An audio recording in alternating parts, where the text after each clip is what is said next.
नमस्कार, मैं हूं रंजीत झा और आप देख रहे हैं न्यूज पीआर। बिहार की सियासत में खरमास के बाद घटनाक्रम बढ़ने लगे हैं। एक के बाद एक कई खुलासे हो रहे हैं, तो वहीं राजनीतिक सरगर्मी भी तेज हो गई है।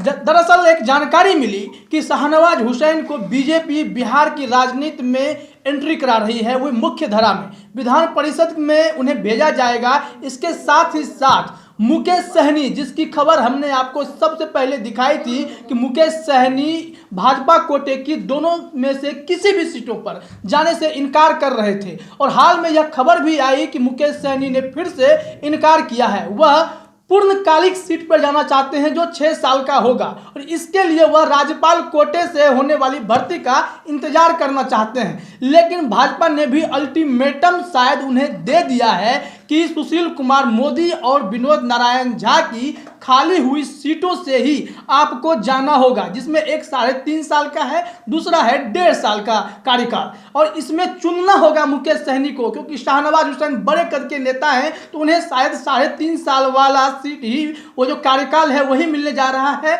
और यहाँ पर मुकेश सहनी को 1.5 साल वाला मिलेगा, जिसके लिए वह दुखी हो गए हैं, नाराज हो गए हैं, और यह शायद इन्होंने इनकार कर दिया है। क्या असर पड़ेगा? मुकेश सहनी क्या करेंगे? देखिए, मुकेश सहनी खुद कंफ्यूज्ड हैं कि वो क्या करने वाले हैं और उन्हें क्या करना चाहिए, क्योंकि जिस तरह से वो पहले बोल रहे थे कि मैं पहले 1.5 साल का नहीं लूँगा, फिर बोले कि 3 साल की जो कार्यकाल की अवधि है उसे भी मैं नहीं लूँगा, लेकिन ऐन वक्त पर मुकेश सहनी के जो प्रवक्ता ने बयान दिया था, राष्ट्रीय उपाध्यक्ष ने जो बयान दिया था, अब वो पलट गए हैं। पहले उन्होंने बयान जारी किया, फिर उस वीडियो को उन्होंने डिलीट कर दिया है।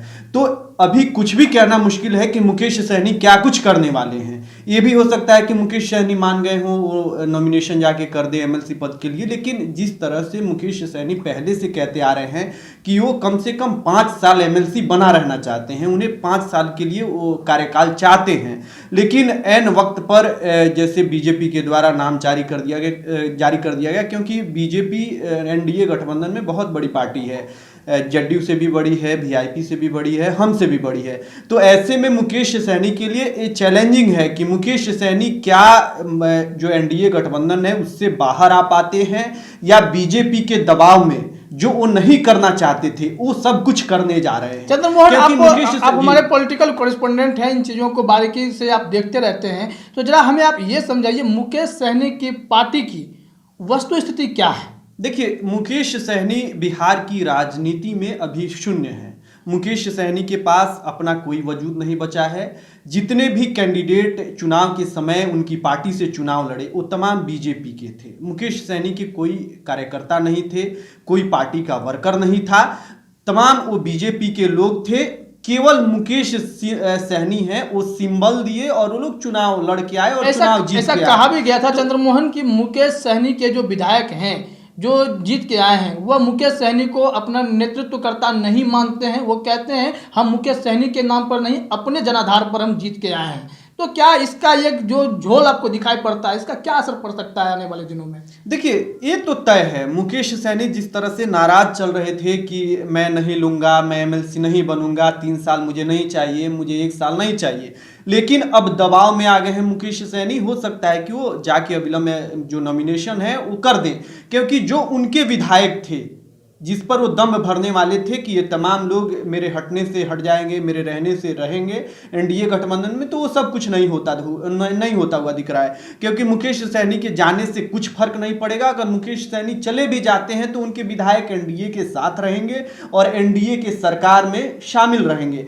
तो ऐसे में मुकेश सहनी के लिए भी बहुत बड़ा चैलेंज है कि वो कैसे डील करते हैं। अगर वो नहीं लेते हैं पद, एमएलसी का पद नहीं लेते हैं या कुछ और डिमांड करते हैं मुकेश सहनी, तो चाह के भी नहीं कर पाएंगे। और सब कुछ इस समय बीजेपी के हाथों में है। बीजेपी जो चाहेगी वो सब कुछ करेगी। मुकेश सहनी बस केवल राजनीति में चर्चा के लिए है।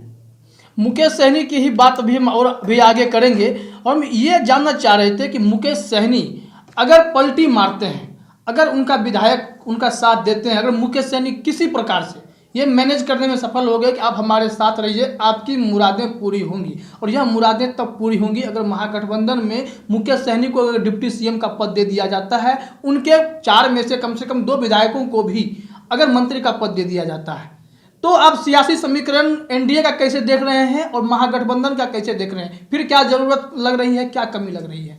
देखिए, इसमें क्या है कि मुकेश सहनी हो या जीतन राम मांझी हो, वो पद और मंत्रालय चाहते हैं। बिल्कुल, एमएलसी पद चाहते हैं और मंत्री कोटा भी चाहते हैं। तो ऐसे में अगर इन्हें महागठबंधन में सब कुछ मिलता है तो महागठबंधन की सरकार भी बन सकती है। इसलिए बन सकती है कि जो इस समय कांग्रेस विधायक दल के नेता हैं अजीत शर्मा, उन्होंने खुले तौर पर नीतीश कुमार को भी ऑफर दे दिया है कि नीतीश कुमार जी, आपसे गृह मंत्रालय जो बीजेपी छीन रही है, आप कांग्रेस के साथ आ सकते हैं, महागठबंधन के साथ आ सकते हैं। तो जो जीतन राम मांझी हैं वो नीतीश के कहने पर महागठबंधन में, एनडीए गठबंधन में आए थे, और मुकेश सहनी भी नीतीश कुमार के कहने पर ही भी जो एनडीए गठबंधन है उसमें शामिल हुए थे। क्योंकि जब टिकट का बंटवारा हो रहा था तो उस समय मुकेश सहनी खुले तौर पर कहते भी थे कि जो लोग चुनाव लड़ रहे हैं मेरी पार्टी के सिंबल पर, वो मेरे लोग नहीं हैं, बीजेपी के लोग हैं। मुझे जो आश्वासन दिया गया है, मुझे जो आश्वस्त किया गया है, वो मैं नीतीश कुमार के कहने पर सब कुछ कर रहा हूँ। लेकिन बाद में मुकेश सहनी ने भी अपना स्टैंड बदला और एनडीए गठबंधन में वो बने रहे और चुनाव भी लड़ के आए। लेकिन जिस तरह से उन्हें सीट मिलनी थी कि एमएलसी की एक सीट मिलेगी, वो सीट नहीं मिल पाई है। अगर महागठबंधन के लोग मुकेश सहनी को अपना एक सीट देते हैं और आपने बात की कि उन्हें उप मुख्यमंत्री बनाया जा सकता है, तो आप देख सकते हैं कि एनडीए गठबंधन में भी दो उप मुख्यमंत्री हैं। तो अगर तेजस्वी यादव मुख्यमंत्री बन जाते हैं तो मुकेश सहनी और जो जीतन राम मांझी है उनकी पार्टी से अगर कोई उप मुख्यमंत्री बनता है तो इस बात से भी हम इनकार नहीं कर सकते हैं, बन सकते हैं, स्वाभाविक है। और नीतीश कुमार की जहां तक बात है तो नीतीश कुमार कब क्या कुछ कर देंगे कुछ नहीं कहा जा सकता है। अभी के सियासत में चंद्रमोहन, एक चर्चा है कि बीजेपी अपने मिशन पर लगी पड़ी है। शाहनवाज हुसैन की एंट्री भी बिहार की सियासत में एक वजह है उसके पीछे, कि आगे हो सकता है कि बिहार के लिए बीजेपी का बड़ा चेहरा साबित हो जाएंगे, उन्हें मुख्यमंत्री पद तक का दावेदार माना जाने लगा है। लेकिन आपको क्या लगता है कि विधानसभा चुनाव के वक्त जिस तरह से जीतन राम मांझी और मुकेश सहनी को अपने साथ लाया गया, एनडीए में लाया गया, तो वो भी क्या बीजेपी के रिमोट कंट्रोल में है? मुकेश सहनी क्या उनके कंट्रोल में है कि वो जब चाहे मुकेश सहनी को जैसे चाहे इस्तेमाल कर सकते हैं? बिल्कुल, मुकेश सहनी अभी से ही कंट्रोल में है। बीजेपी जैसे उन्हें चाहे नचाने के लिए वो नचा सकती है, क्योंकि जो धुरी है वो बीजेपी पर ही टिकी हुई है। बीजेपी चाहती भी है कि मुकेश सहनी हो या जीतन राम मांझी हो। आपको मैं बता दूं कि सरकार गठन से पहले जो मंगल पांडे सूबे के स्वास्थ्य मंत्री हैं, वो जाके खुद जीतन राम मांझी से मिले थे और बंद कमरे में दोनों नेताओं की बातचीत हुई थी। और जब बाहर आए तो कुछ भी उन्होंने बोलने से इनकार कर दिया। यानी जीतन राम मांझी कब किसके साथ जाएंगे और मुकेश सहनी कब किसके साथ जाएंगे, कहना कुछ भी मुश्किल है। अगर वो बीजेपी के साथ जाते हैं, हो सकता है कि जिस तरह से पहले भूपेंद्र यादव कहते आए हैं कि अगर भूपेंद्र यादव चाह लें तो राजद का भी विलय करा देंगे, राजद का भी विलय करा देंगे, कांग्रेस के नेताओं को भी ला सकते हैं। तो अभी कुछ भी कहना मुश्किल है। लेकिन अभी दोनों गठबंधनों में, जो भी एनडीए गठबंधन है, महागठबंधन है, असमानता की स्थिति है।